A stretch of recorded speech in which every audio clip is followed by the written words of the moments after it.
Welcome to Back from the Abyss. This is a place for stories of hope and healing, recovery and redemption. I'm Dr. Craig Heacock. If you love what we are doing here on Back from the Abyss, there are 3 ways you can support us.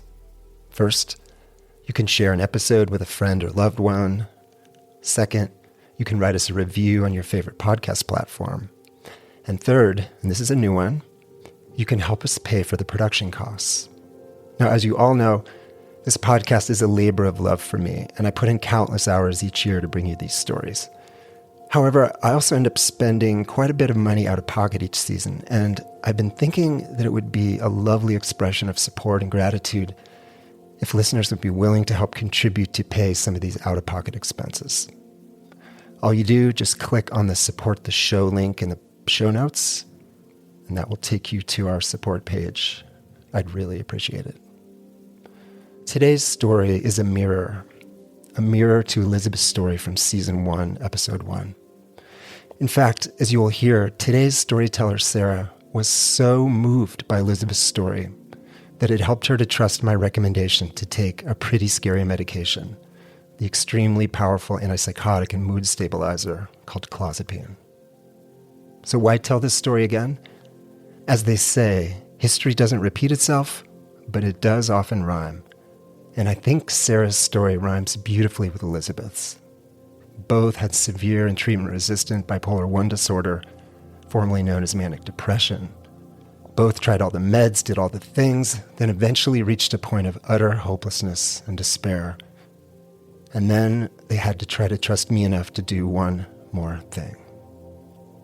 I also wanted to highlight clozapine again on the podcast, as the FDA recently made it much easier to prescribe clozapine by eliminating the very strict blood monitoring requirements for anyone taking this med. So, all you psychiatrists, psych NPs, psych PAs out there, if you aren't yet prescribing clozapine, what the even heck? So I'm the oldest of 2. My mom and dad are still married. My brother is about 4 years younger. And yeah, we grew up in a farm town, went to college, and then I have my own little family now. So I have a 14-year-old daughter, 12-year-old son, and then a 6-year-old son. Looking back, how old are you now? I am 38. 38. Looking back now, how young do you think you began to have some of the symptoms of your mood disorder, whether that be mood or anxiety? I remember telling a friend, maybe freshman year of high school, that I think I might have depression because I was really struggling. I could just feel something was wrong. But he was like, you don't have anything to be depressed about. And so I was like, oh, okay. I guess I'm fine. This is just how I am. So and that would have been over 20 years ago. Yeah. Because I think today in 2025, well, first of all, there's a ton of teenagers with depression, and 2, it's just more something that people talk about. But I'm guessing, 22 years ago, for you to recognize that actually probably was significant. Yes. And I did struggle a lot with anxiety just all the time. And so I kind of just assumed I was just high strung. I think that's how my parents used to say, you're high strung or you have a bad attitude. So, and what was that anxiety? Was that like social anxiety or performance anxiety or catastrophizing kind of doom anxiety? I think it was a lot around school and performance and just worrying about my future. Like if I get a bad grade, I'm going to not get into college. And then when I got to college, it was, if I get a bad grade, I'm going to fail this class. And I just remember being so worried about the outcome of tests and projects and stuff like that. In high school, you probably had some depressive symptoms. Yes. Maybe not enough to really be severe. What about in college, looking back? Do you think you had any major mood episodes, or were you still, again, just kind of in the early sparks of it? I just think it was, the anxiety was just kind of always there. I remember having periods of really bad insomnia, and so that might have been related. I just couldn't sleep for, I don't know, it would go on for like a month or 2 at a time, just really struggling to fall asleep. But no kind of hypomanic, manic stuff then? No out of control behavior? No, not until later. Yeah. And then you get out of college, you get married, and you start having children. What did that look like, sort of psychiatrically? Did you, again, start to have any changes in your anxiety or your mood symptoms? Yes. So after my first baby, I remember having really bad postpartum anxiety, like worrying about germs and worrying about dropping her or, SIDS. I was always just... So postpartum OCD. Yes. I think that, yes. I talked to my doctor at that time about it and I got into counseling, but I was really, really nervous about medicine. And so I never got on any medicine for it, but I just... Nervous because? I was just afraid of any kind of psychiatric medicine just for like so many reasons. Yeah. I was going to bring this in a few minutes later, but you have just one sibling, as you mentioned. He's 4 years younger and he carries a diagnosis of schizoaffective disorder, bipolar type. And he got sick, what age? He got sick around 16. 16. So you're in college and your brother comes down with a really severe chronic psychiatric illness. Yes. I presume started his whole trial journey with meds. Yes. Yeah. Was that part of your fear? I think watching him go through that was a big fear. And I think it was also just admitting that even just saying I have depression or I have anxiety was such a big statement for me that I was so worried about the stigma because I did see how bad it was for my brother. And I think even in the last 10 years, it's gotten a lot better with people just being open about their diagnosis or what they're struggling with. I was just so... I don't know, ashamed of it almost. So your first pregnancy, you have some pretty significant postpartum OCD, but you kind of got through it. You get some supportive therapy. Yeah. Yeah. And then I got pregnant really soon after my first baby. So I kind of just rolled with it. And I think it actually got better while I was pregnant. I felt pretty good. It was just the crash of hormones, I think, after each baby was So what about the second postpartum? What did that look like? So I had 2 under 2, so it was not very much sleep happening. I was severely anxious about other people holding them or just like I wanted people to wash their hands a lot. And I was just really nervous about that. And so maybe more postpartum OCD. Yeah, for sure. With no treatment. No treatment. I remember just being so worried about it. And then my second baby got RSV pretty bad when he was about 3 months old. And so and then that kicked off asthma for him and just a lot of health issues that we were like, oh no. And so my fears kind of came true in a little bit of, in a way. It was like, oh, he can't breathe and he's, really struggling as a little baby. So. But no real postpartum depression. I don't know if it was depression. It was more just the anxiety and like really intrusive thoughts of terrible things happening to them. Yeah. And then bring us into your third pregnancy. And this is where everything changed. Yeah. So we really wanted the third baby. So I was working out really hard before I got pregnant. I was trying to do all the things. So with my first pregnancy, I forgot to mention, I had preeclampsia and it was really traumatic birth and stuff. And so I was doing as much as I could to be healthy for the final, the third baby. So I was working out regularly. My diet was really good. I was taking care of myself and the pregnancy went really well. And he was a big, almost 9-pound baby. So and postpartum was better.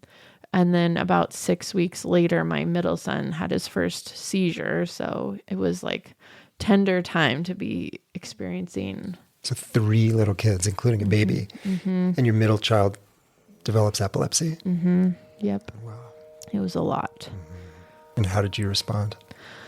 I mean, I normally would be pretty calm in like an emergency situation, but his seizure just would not stop. And so we had to do the whole ambulance, hospital. It just kicked off.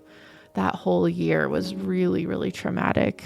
Trying to find a treatment that would help him. And so, cause he was perfectly healthy up until that point. And so, but again, no postpartum depression. I mean, clearly a ton of postpartum stress, distress, fear for his safety, but mood wise, you're hanging in there. Yeah, I was hanging in there and, I was just trying to keep everyone alive, it felt like, and I was breastfeeding. And so there's a lot of hormones happening and, everybody was okay. We just had a lot of just health struggles with my middle son it was all consuming.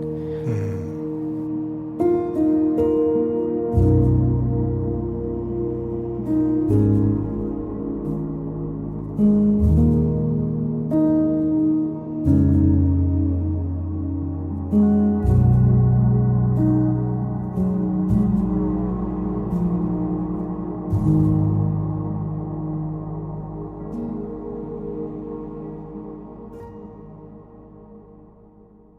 did things start to really deteriorate? What did that look like? For me, oh gosh. So it was around a year later. We had had a lot of life or death moments with my middle one. And it almost was like I couldn't function anymore. And I remember reaching out to my primary care doctor and just saying, I think I'm crashing. Like, I just feel like I can't handle life right now. Like a nervous breakdown kind of crash. Yes. Yeah, exactly. And so he's like, I think it would really help you to go on to Zoloft because I was still breastfeeding. And he's like, I think it will really help you. And so I held on to the prescription for like a month because I was just so afraid to take it. Again, were you afraid of getting worse or gaining weight, or what that signified that you would be on a medication, or what was the fear? Do you remember? The fear was not knowing what would happen or how it would feel or what the side effects would be. I was really scared of how it would affect me, like mentally. But I eventually took it, and first it was like, oh, I felt different. It felt different. So at least for the first couple weeks, it wasn't too bad. And then how did that evolve? So I took it, and I remember as the weeks went on, I just felt like I was slipping, like my brain was kind of slipping. It's hard to explain, but I started talking a lot more, like really fast, and people would kind of be like confused at like the tone of my voice would surprise me too. Like I'd be like talking really loud or talking really fast, or just had all these ideas starting, and it just kind of got worse and worse over, I think I was on it about 6 weeks. And then it got really scary towards the end. And it sounds like the sertraline, the Zoloft, basically kicked off new onset mania. Yes. Yeah. Yep. And I just remembered I couldn't sleep after a certain point. I wasn't able to sleep, and I had all this energy and all these ideas, and I was feeling really good. And people were, like, Sarah's really motivated. And I cleaned my whole house in like 3 hours. But then the sleep thing really, I could tell it was related to the Zoloft. And I knew, I'm like, I'm having a bad reaction to this medicine. And so by the time I started posting kind of crazy things on Instagram, and finally my cousin was like, something's wrong. And she reached out to my husband and was like, something's really wrong with Sarah. Like delusional things? Yeah. And I was just had this whole event that I was planning, and I was all excited about it. And I was reaching out to friends that I haven't talked to in years. And I was like, if I could just get all of my smartest friends in the same room, we could solve all of these problems in the world. And so I was finding a venue to book, and I was telling people, oh, this is the weekend that we're going to have this event. I was really excited about it. And they were really excited. They're like, oh, great. Sounds like a good time. And nobody thought, this seems a little off, or no, what's Sarah doing? No, everyone was on board with, they thought it sounded good. I wonder if in part because that is, I didn't know you during that episode, but you're just so charming at baseline. Like you're so incredibly likable that I wonder you manic would be just like irresistible. Like, people are like, hey, we're going to bring in all the best people in the world. And everybody jumps on board. Of course. Yes. It's a great idea. I think they felt kind of honored too, because I told them like, you're one of the smartest people I know. And like, wow, thank you. And I had this event going, and then it just got more and more, like the posts on social media got more and more crazy, like just weird. And so my delusions were getting stronger, and I didn't know that it was mania, and like your parents didn't recognize it. No, my cousin recognized it, and she reached out to my husband and was like, hey, something's wrong with Sarah. And at the same time, I wasn't sleeping. And so he's like, yeah, she hasn't been sleeping. And finally, I was just like, I need to go to the hospital to go get some medicine so I can sleep, because I just can't sleep.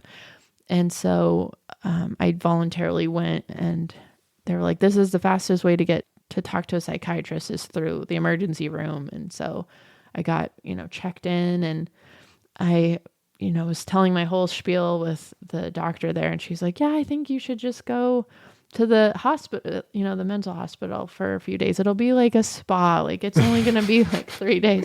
And I'm like, spa, yes, not. don't say that to people. Not spa. It is not a spa. No. So I was like, I'm just going to see, I'm going to just see if I can sleep one more night. If I can't sleep tonight, I'll come back. And she was really, at the time, you could tell she was like, didn't think that was a good idea because it was very, very manic.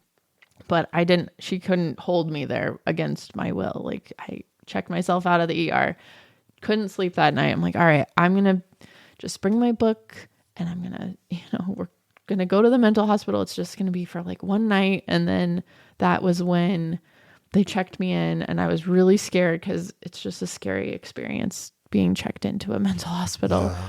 And the doctor that met with me the next day, she was like, you have bipolar. And I'm like, no, I don't. This isn't my baseline. It's from the medicine that I'm on, and I didn't understand how you get diagnosed with that. Yeah. And so I was super mad. It's easy for me to sort of armchair quarterback that. Mm-hmm. But you really should not ever give anyone a diagnosis of bipolar 1 mania when it's a first episode and it was clearly triggered by medication. Yeah. In any case. It felt like that to me. Yeah. Like, you don't even know me. You don't know my background. And so I was really upset and I left. Should have probably stayed there. She wanted to start me on lithium like right away. And I'm like, wait, hold on. I just couldn't sleep. This isn't normal for me.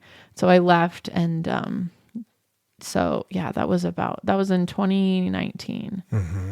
We're seeing more and more substance-induced mania in Colorado, largely from weed, THC. And actually, I've only seen a few cases of what you described where people with anxiety, nervous breakdown, whatever, get on an SSRI and get manic. But when I first moved to Fort Collins in 2005, I started a guy who was in the inpatient unit who was very depressed, put him on sertraline. And within 24 hours, he was talking to demons. He was performing exorcisms on the inpatient unit. He was taking his clothes off and channeling different deities. And that's the power of an SSRI. Yes. If you have bipolar 1. So again, I think as we look back, I think, and maybe this is what the psychiatrist was thinking when they gave you that diagnosis, is you have a brother with schizoaffective bipolar type, which is basically bipolar 1 with more chronic psychosis. So you almost surely had, a genetic predisposition for this.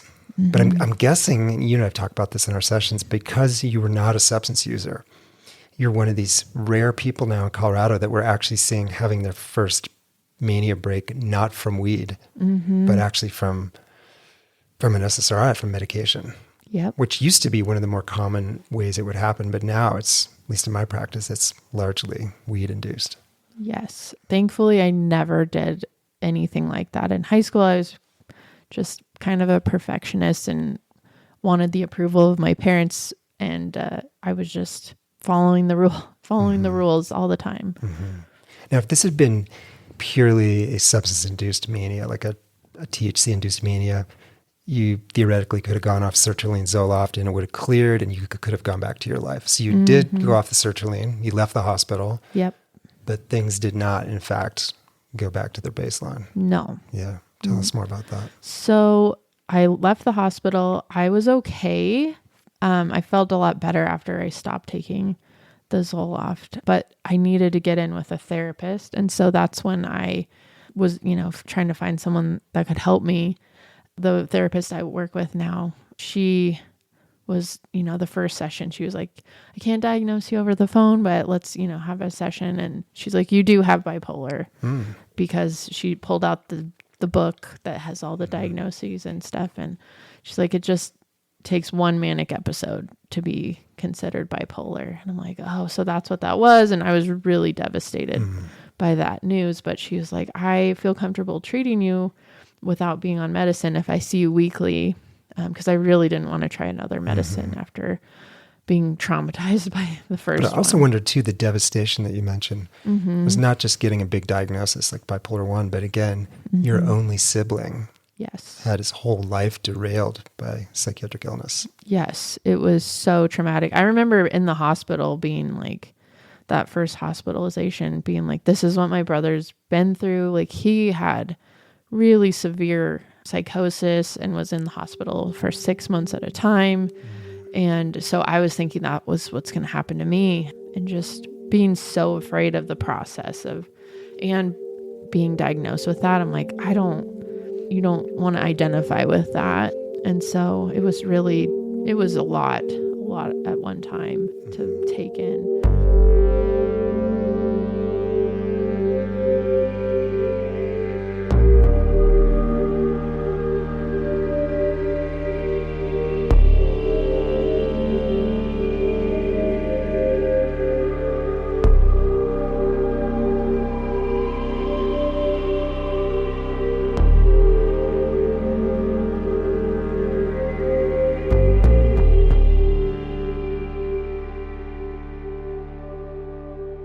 So you start seeing your therapist, who you're still seeing. Yep. Who I know. Yep. Love her. She's amazing.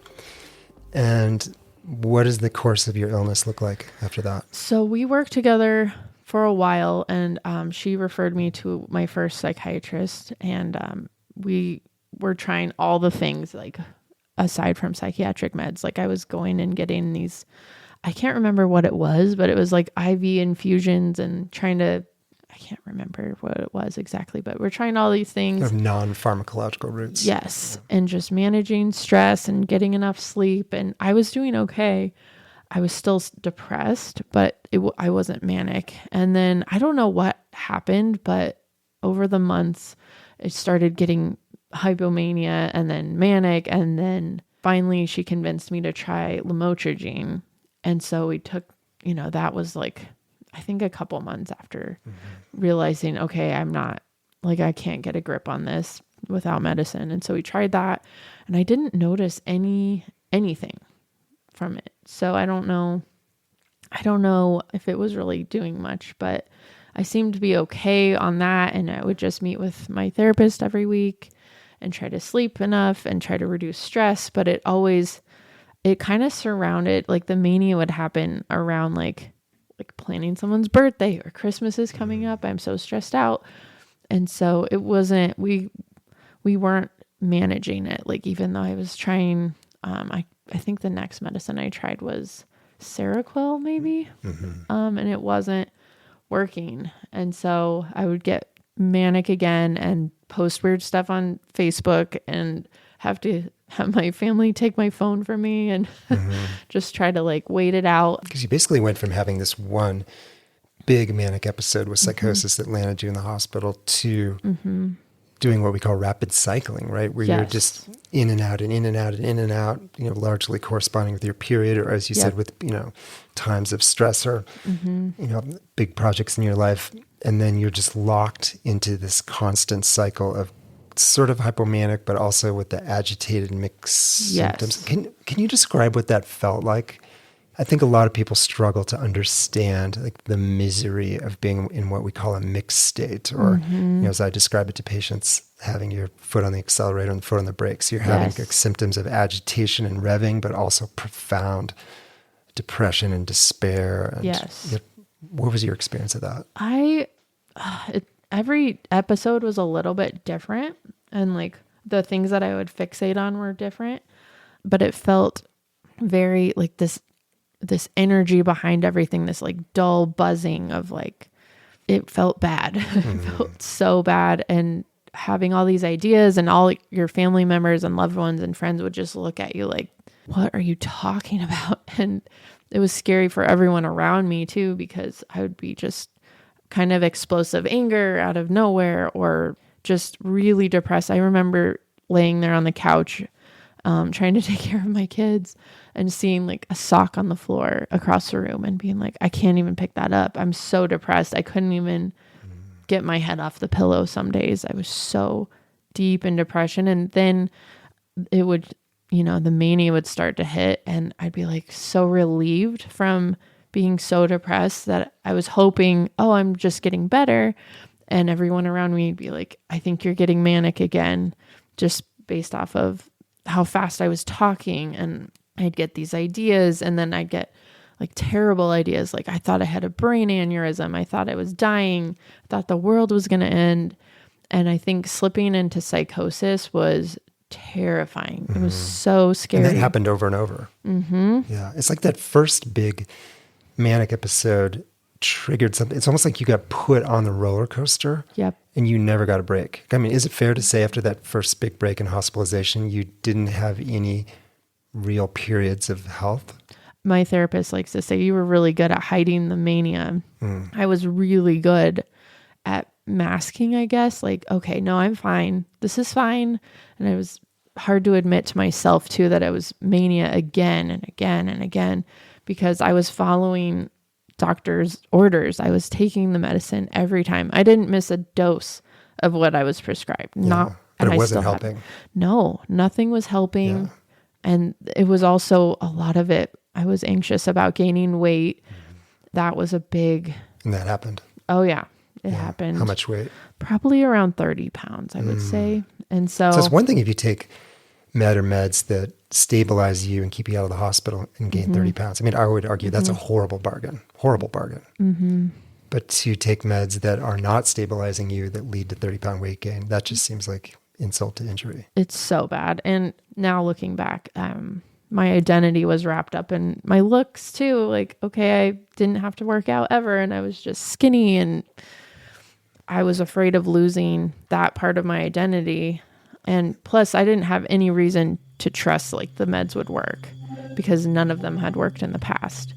And I was getting horrible, weird side effects. Each medicine, I was so terrified to start a new medicine because you're like, what's going to happen? I don't know. I'm going to get really bad acne or my hair starts falling out or my thyroid's not working or there's just you don't know what's going to happen. And so I think it was frustrating for my care team and my husband because I was so scared to start a new one.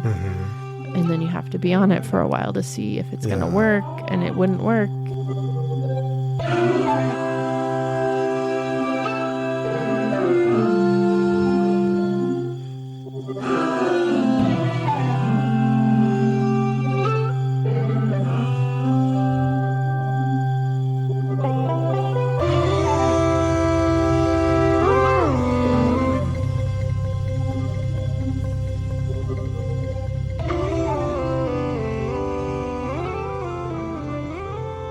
While you're cycling just in and out of misery, what's happening with your friends and family? You know, who's showing up for you in a helpful way? Who's not showing up?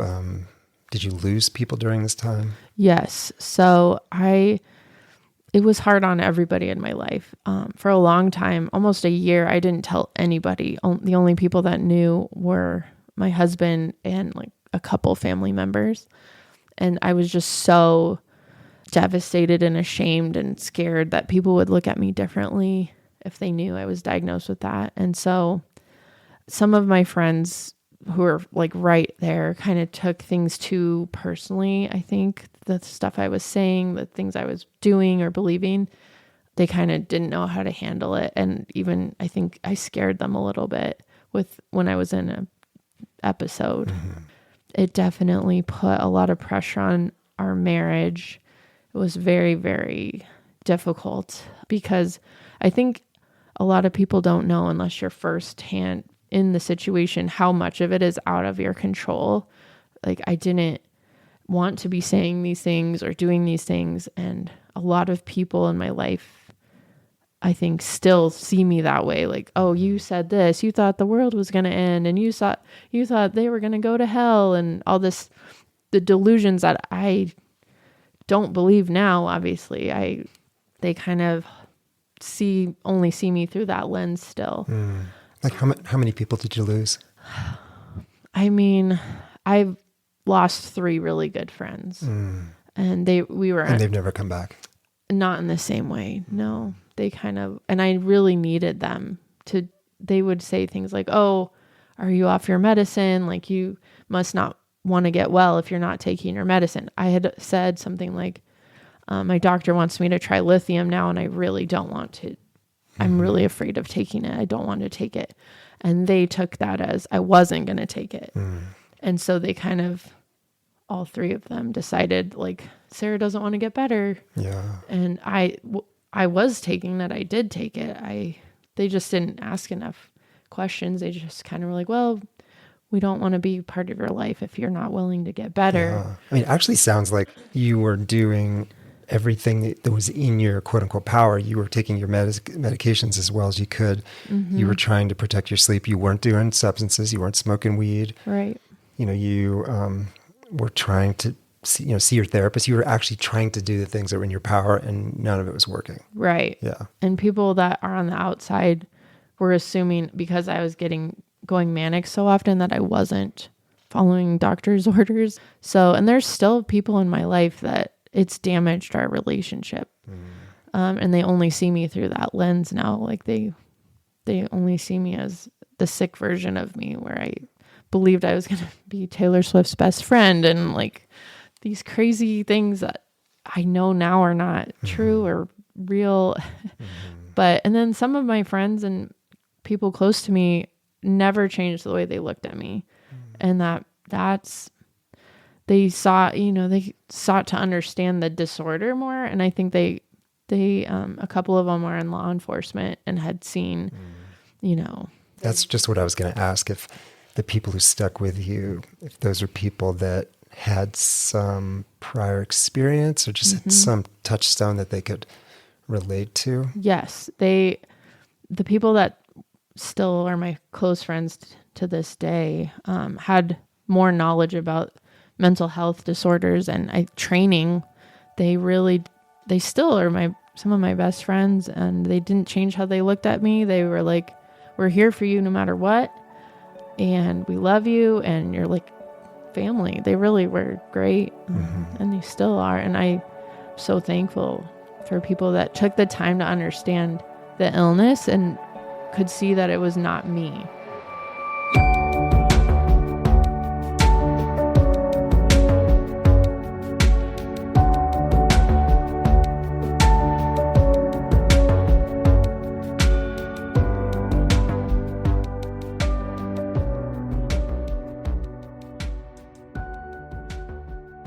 So you're working with a good therapist, again, who I know and respect greatly. You're working with a really good psychiatrist who I really know well and really love her too.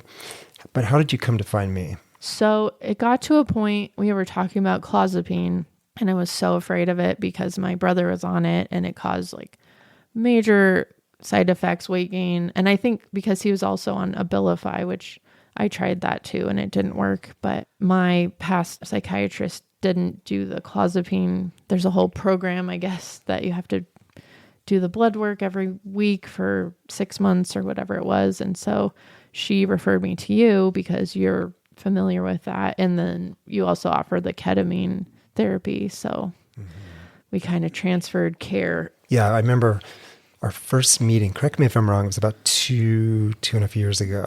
And you couldn't come in to my office. You were too scared. Yep. And so we did it on video. And I think you were sitting on a couch, maybe with your mom, and her arms were wrapped around you. It was super sweet. And I remember you going back and forth between being so kind and gracious and grateful, and then crying and scared and overwhelmed. And I mean, you could just see like what we call lability. Like you were just everything, like all emotions all the time at 10,000%. Yes. And you came to me specifically with this clozapine interest, and I talked to your past psychiatrist about it. And what do you remember about that? Because, I just looked back at my notes before we recorded, and you agreed to start it right away. And that's a big decision because, again, clozapine could have some major side effects, which we can talk about in a little bit, including weight gain. It can be a major weight gainer.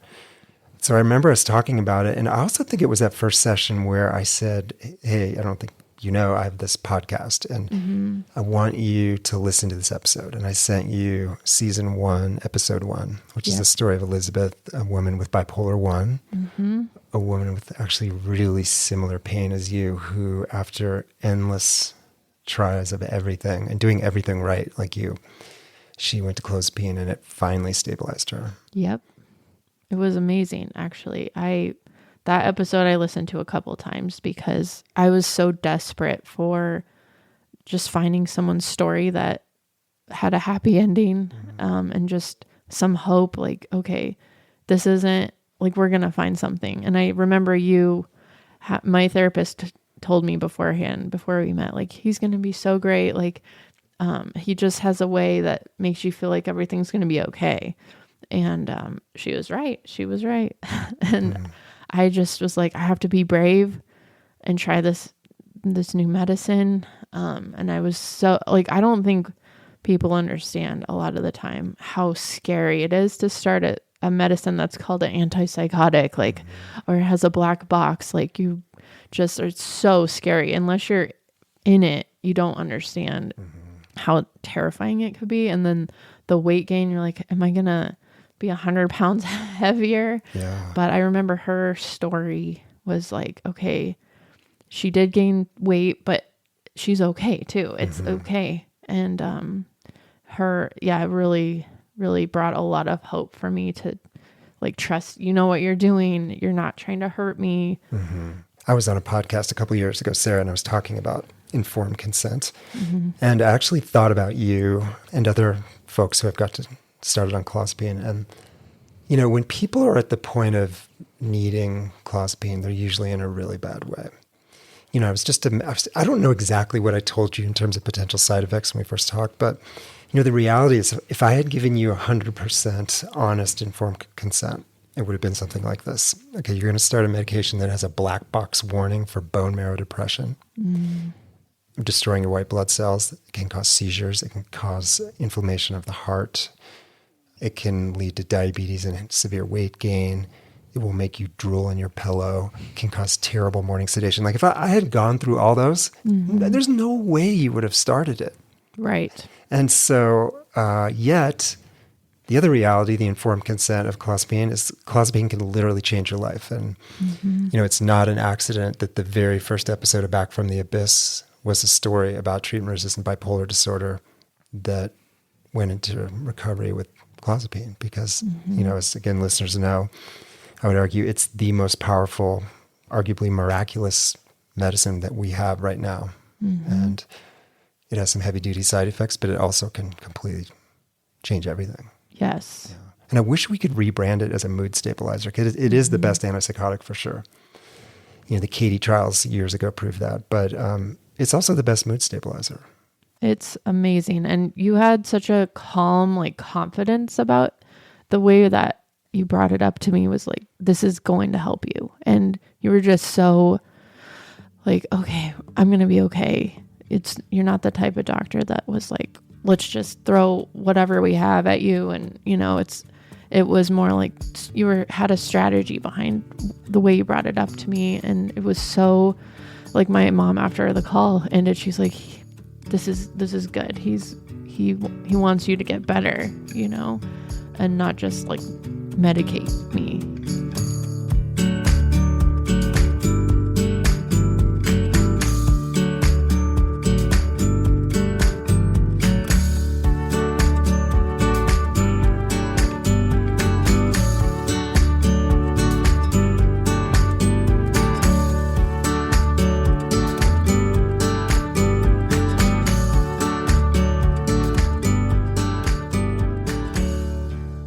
So what do you remember? I know that was a couple of years ago, but what do you remember in terms of time course, how long it took to start feeling better? What actually changed? You know, what did that look like? I think I was able to get off the lithium, which made me feel better right away. And then I did not have another manic episode after taking from the first dose. It just started, I felt so much better so because they were basically monthly, right? You were cycling in and out of sort of psychotic mania every month. Yep. And it didn't happen again since I took it. And then we also started the ketamine to help with the depression, which was very severe before that. And I was very scared also about the ketamine, but I really was intrigued by it because it has more like permanent effects. And so I'm like, okay, that's better than taking a medicine every day. And we got you on lamotrigine. Yes. Right? So you're getting my 3 favorite biological treatments. I love lamotrigine. I love ketamine. I love clozapine. Me too. Yeah. And you just, my memory is you just needed a couple ketamine treatments at the beginning to sort of pull you out of the hole. But since then. Haven't needed it since then. Yeah. Nope. And something we did too that I think is a learning point for clinicians, so some of you obviously would know this, but the weight gain with psychiatric meds, for most meds, happens very fast. It happens in the initial days and weeks. And so it's really critical to be preventive about that. So what you and I did was started you at the same time on metformin, which is a medication that prevents and treats diabetes, but it also it stabilizes blood sugar. It makes you more insulin sensitive. Clozapine makes you more insulin resistant. Let's talk about weight gain. What has been your journey with weight gain? Because you're not back to your pre-diagnosis weight. Nope. No, and I know, much like Elizabeth in season 1, episode 1, that's an issue, and it's something we talk about. We weigh you. You're still on metformin, and even I think our last appointment we talked about body image stuff. Yeah. So where are you with that? Tell me your journey. Okay, so I in high school was in pageants and did modeling and was I didn't have to work hard to be fit. And I mean, when you're 18, everybody can eat whatever they want and not gain any weight. And then I had 3 pregnancies, but every time I would bounce back to my original size, I was like 120 pounds just doing nothing. I was serious about exercising and fitness before all this happened too. So I didn't have any body image issues really. Like I was happy with the way I looked and felt. And then when I, was reading about bipolar medicine and I knew I was going to have to start taking it, I was like, I don't want to be fat. I just don't want to be fat. Now looking back, I'm like, okay, yeah, I'm 20 pounds heavier, maybe 30 pounds heavier now, but I'm kind of shifting the narrative in my brain. Like I'm doing this so my kids have a healthy mom. But I think, do you remember, I think we looked back at a recent appointment and the question was, have you gained weight since you've been on clozapine? Yeah. I think I didn't want to look at the scale, but you were like, you're only up 6 pounds. Yeah. 2.5 years. Yeah. So, but I've been working out. I work out 5 days a week, but it's kind of, instead of like chasing 120 pounds again, like this is to take care of myself and it's not a punishment. It's not like, I'm not trying to be as skinny as possible anymore. I think I would obviously be nice to lose 30 pounds, but I think I'm at peace with it now and realize like, I think most of the weight gain honestly happened when I was on Zyprexa. That's what really, I never lost that weight. So yeah, that kind of goes back to what I was saying, that it's pretty clear now that if you don't prevent weight gain initially, it's really hard to get it off. Yes. Except for the GLP-1 agonists like tirzepatide and semaglutide, which is a separate issue. But yeah, so I try to be really proactive about that. Yes. And you were one of the only doctors that like acknowledged the issue of weight gain as like, okay, yeah, we're going to, like nobody had talked to me about metformin, or I think you were very compassionate about that because a lot of people struggle with the weight gain, like just being on, online forums, people talking about how different medicines made them gain. Oh, I gained 50 pounds, 100 pounds. And it's just like, oh man, it's a scary, I think because of our culture too, it's a cultural thing. Like people that are overweight, it's like a stigma that you don't want to be overweight, like at any cost. And, I think there's the weight thing, and then there's the how you are in the world, because it's just, each time you come to my office, you come in, like, you're just radiant. You just, like, you're the epitome of health. I think if anybody saw you coming or leaving my office, they could never imagine that you could be someone who is depressed or hospitalized psychiatrically, anything. Like you just have this biggest smile and you just seem so healthy, just so radiant. Thank you. Which is amazing.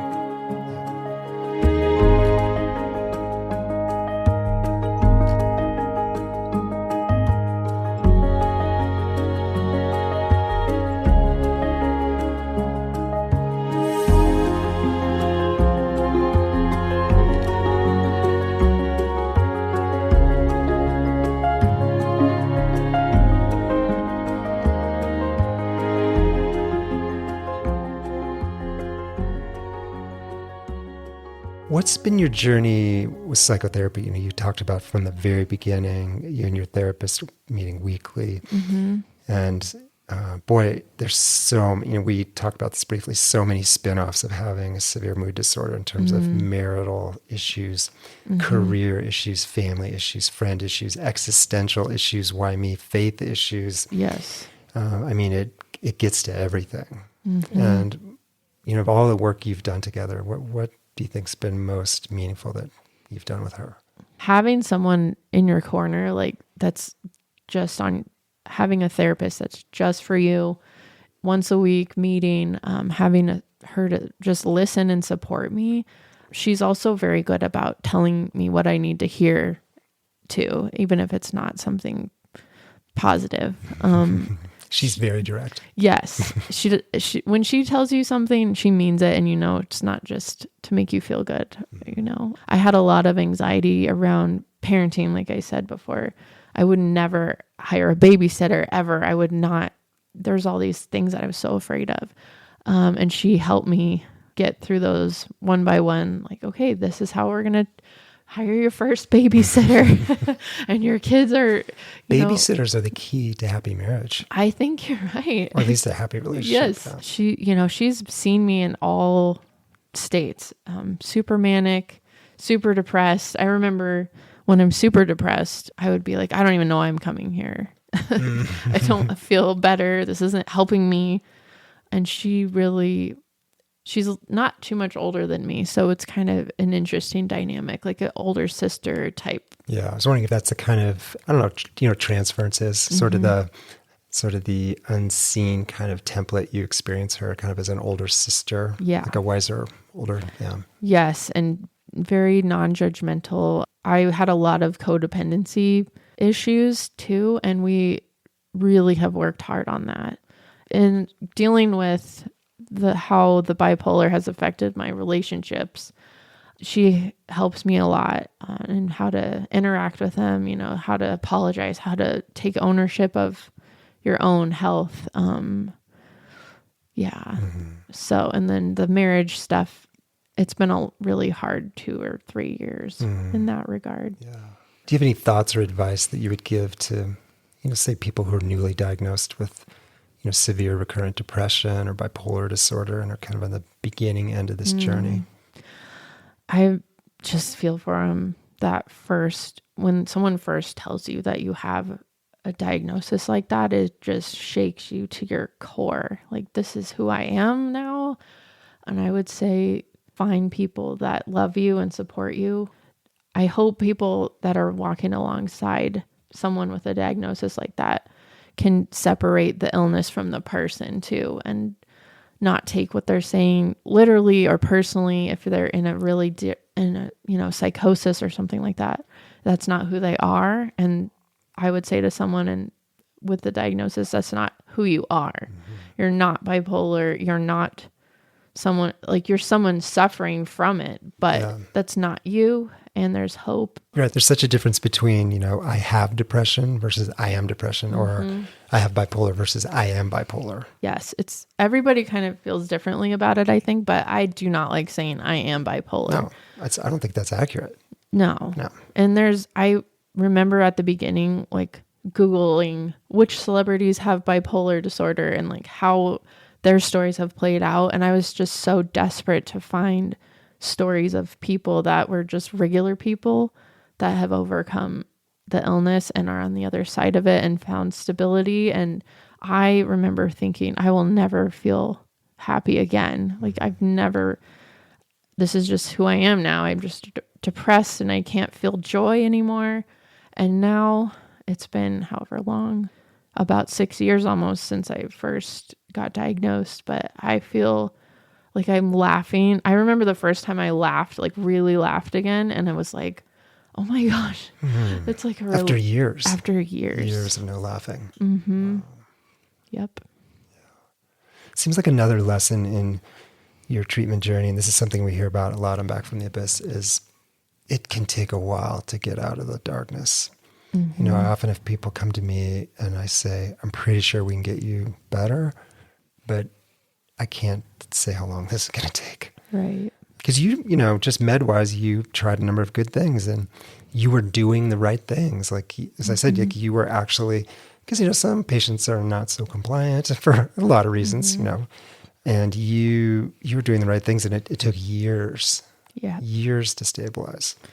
Yes. It looking back, I wish I would have been more just, I don't know if brave is the right word, but just like lean into this process. Like, don't be afraid, because you can and you will find something that helps. And there's reasons to be afraid. Yes. Because I think, we need to be honest here. When I listed the potential side effects of clozapine, like, they're scary.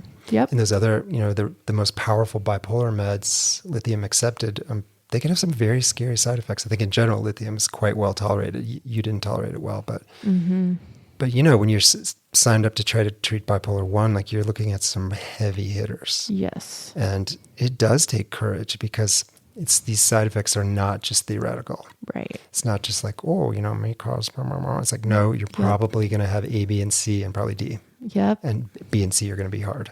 Yep. And it's going to suck, but it's worth it. Just like, I wish I would have been, I was as brave as I could be, but I think acknowledging like, this is going to be really hard, but there's a lot of illnesses that are really hard and you have to just face it.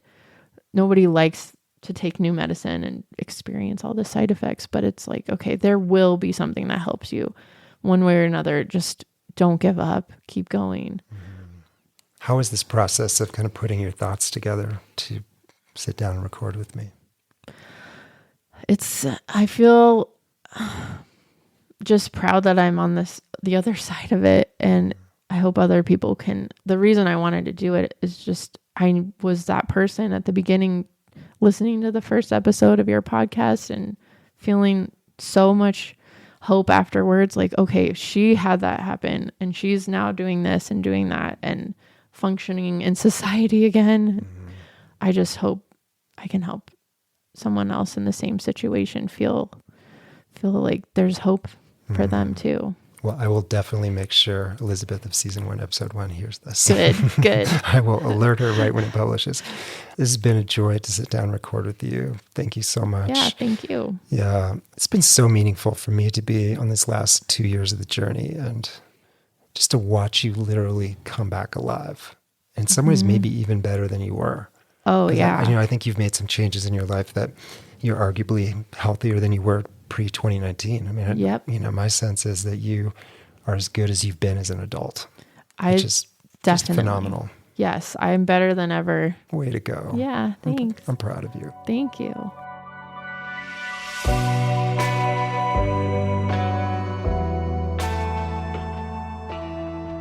In so many treatment-resistant cases, we see patients stuck in a kind of doom loop, with poor sleep, leading to mood instability, leading to cognitive impairment and low energy and drive, with these then leading to impaired functioning both at work and home. And meanwhile, their positive coping strategies, such as exercise or social connection, they disappear, to be replaced with substances or oversleeping or screens or isolation. It's asking a ton for any one medication to help reverse this doom loop. But it turns out that clozapine is in a very special and very small group of meds that can do exactly that. Get patients sleeping, stabilize their moods, improve their cognition and energy, thus improving their functioning, allowing them to get back to healthier coping strategies and lifestyles. And this is what happened to Elizabeth, and this is what happened for Sarah. We'll be back in 2 weeks with a story about forgetting and remembering, a story about the profound power of dissociation to protect us and also erase us out of our lives.